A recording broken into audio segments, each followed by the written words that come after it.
జై శ్రీరామ్ అందరికీ నమస్కారం వెల్కమ్ టు న్యూస్ అఖండ నేను మీ కస్తూరి శ్రీధర్ మిత్రులారా రష్యాకు ఉక్రెయిన్కు మధ్య యుద్ధం జరుగుతున్న సంగతి మీ అందరికీ తెలిసిందే ఈ క్రమంలోనే ఇప్పుడు ఒక కీలకమైనటువంటి పరిణామం చోటు చేసుకుంది ఇంతకు ఆ పరిణామం ఏందనేది ఈ న్యూస్ ద్వారా మీకు చెప్పే ప్రయత్నం చేస్తా ఓకేనా రష్యా ఉక్రెయిన్ మధ్య గత 4 ఏళ్ల నుంచి యుద్ధం అయితే జరుగుతుంది ఇరు దేశాలు కూడా నువ్వా నేనా అన్నట్టుగా దాడులు చేసుకుంటున్నాయి యాక్చువల్గా అయితే మనకందరికీ తెలుసు రష్యా వచ్చేసి బలమైన దేశం ఉక్రెయిన్కి అయితే అంత సీన్లే కానీ నాటో దేశాలన్నీ కలిసి అర్థమవుతుందా ఈ యూరోపియన్ దేశాలన్నీ కలిసి ఉక్రెయిన్కి సపోర్ట్ చేసి వాళ్ళకి నిధులు ఇచ్చి వాళ్ళకి ఆయుధాలు ఇచ్చి వాళ్ళకి అన్ని విధాలుగా వాళ్ళకి సపోర్ట్ చేసి రష్యా మీద దాడి చేసేదానికి అన్ని విధాలుగా సహాయ సహకారాలు అందిస్తారు లేకపోతే ఉక్రెయిన్ ఎంత వాళ్ళ శక్తి ఎంత వాళ్ళ బతికి ఎంత రష్యా ముందు అసలు తట్టుకోగలుగుతారా మీరు కూడా ఒకసారి ఆలోచించండి తాజాగా ఆపరేషన్ స్పైడర్ వెబ్ పేరుతో ఈ ఉక్రెయిన్ రష్యాను దారుణంగా దెబ్బకొట్టింది రష్యాకు చెందినటువంటి యుద్ధ విమానాలను డ్రోన్ల ద్వారా ఉక్రెయిన్ అయితే పేల్చేసింది దీంతో రష్యాకు ఊహించినటువంటి ఎదురు దెబ్బ అయితే తగిలింది మొత్తానికైతే రష్యాకి ఇది ఎదురు దెబ్బే ఏదైనా కూడా మనం ఒప్పుకొనే తీరాల ఉక్రెయిన్ పైన రష్యా 2022లో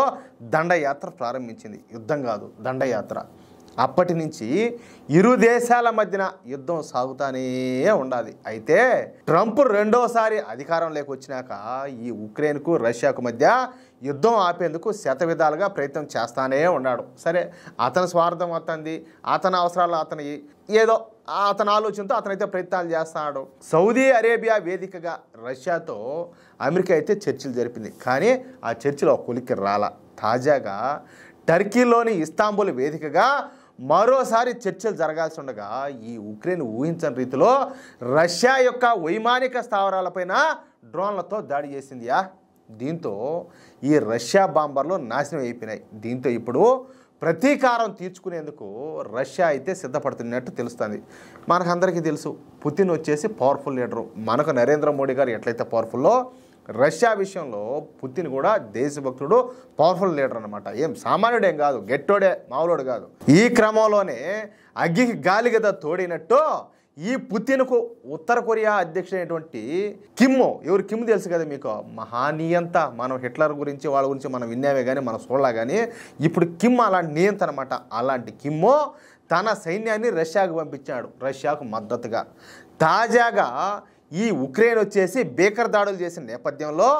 రష్యా భద్రతా మండలి కార్యదర్శి అయినటువంటి సెర్గీ షోయిగుతో ఈ కిమ్ భేటీ అయినాడు ఉక్రెయిన్ పైన చేసేటటువంటి యుద్ధానికి ఎలాంటి షరతులు లేకుండా షరతులు లేకుండా బేషరతుగా రష్యాకు మద్దతు ఇస్తామన్నట్టు కిమ్ ప్రకటించాడు మనకందరికీ తెలుసు ఈ ఉత్తర కొరియా ఎలాంటి దేశమో ఈ కిమ్ పరిపాలన అక్కడ ఎట్టుంటుందో మనం అందరం కూడా కథలుగా మనం వింటానే వచ్చినాం ఈ మేరకు ఉత్తర కొరియా కూడా ఈ విషయంలో స్పష్టం చేసింది నాయనా మేమైతే రష్యాకు సపోర్ట్ చేస్తున్నాము మీరు మగవాళ్ళు అయితే మీరు మోపట్టుకు పుట్టింటే ఇప్పుడు తౌలుకోమని చెప్పేసి ఈ నియంత అయితే స్పష్టం చేసేసినాడు అలాగే ఇరువురి భేటీలో కూడా ఇరు దేశాల మధ్య కూడా వ్యూహాత్మక భాగస్వామ్యం అలాగే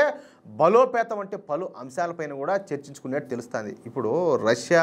ఈ ఉత్తర కొరియా ఈ రెండు ఒకటే ఏ మామూలు కాదు వాళ్ళు ఇద్దరు కూడా మా అమ్మ నాయన సమఉజ్జీలు వీళ్ళిద్దరుగా మళ్ళారంటే అసలు ఉక్రెయిన్ ఏమవుతుందో కూడా తెలియదు ఇప్పుడు మనకందరికీ తెలుసు ఈ ఉత్తర కొరియా ఈ కిమ్ము అసలు అమెరికా కావచ్చు ఇంకో దేశం కావచ్చు బొచ్చు డోంట్ కేర్ లెక్కే చేయరు అలాంటిది వీళ్ళిద్దరు మళ్ళీ ఇంక బతుకున్నది ఇంకా చూద్దాం ఇంకా ఉక్రెయిన్ బతికి ఏమవుతుందో అనవసరంగా వీళ్ళు మళ్ళా గెలికినారు ఏది ఇప్పుడిప్పుడే సలబడుతుంది యుద్ధం ఆగుతుందేమో అని ఆశించే క్రమంలో ఈ ఉక్రెయిన్ వాడు పోయి జెలెన్స్కీ పోయి మళ్ళా కావాలని వాళ్ళని గెలికినాడు వీడు బతుకేందంటే వీడు బతకలేడు ఆ దేశం వల్ల బతకనేడు మొత్తానికి ఆ దేశాన్ని సర్వనాశనం చేసిన దాకా ఈ నిద్ర బయటకెళ్ళాడు ఇంక ఏం జరుగుతుంది అనేది చూడాలి మొత్తానికైతే ఉక్రెయిన్కి అయితే ఏలా చిత్తడైపోయే రోజు దగ్గరలోనే ఉండాలని చెప్పుకోవచ్చు ఆ న్యూస్ కూడా మనం చెప్పుకుంటాం అది విషయం మిత్రులారా ఈ న్యూస్ కనుక మీకు నచ్చినట్లయితే ఖచ్చితంగా ఈ న్యూస్ నలుగురికి షేర్ చేయండి అదేవిధంగా ప్రతి ఒక్కరూ కూడా మీ యొక్క అమూల్యమైన అభిప్రాయాలను ఖచ్చితంగా స్పష్టంగా కామెంట్ రూపంలో తెలియజేయండి ఇంకో విషయం ఏంటంటే ఇంతవరకు మీరు కనుక మన ఛానల్ను సబ్స్క్రైబ్ చేసుకున్నట్లయితే ప్రతి ఒక్కరూ కూడా మన ఛానల్ను సబ్స్క్రైబ్ చేసుకోండి సపోర్ట్ చేయండి ప్లీజ్ జై శ్రీరామ్ జై హింద్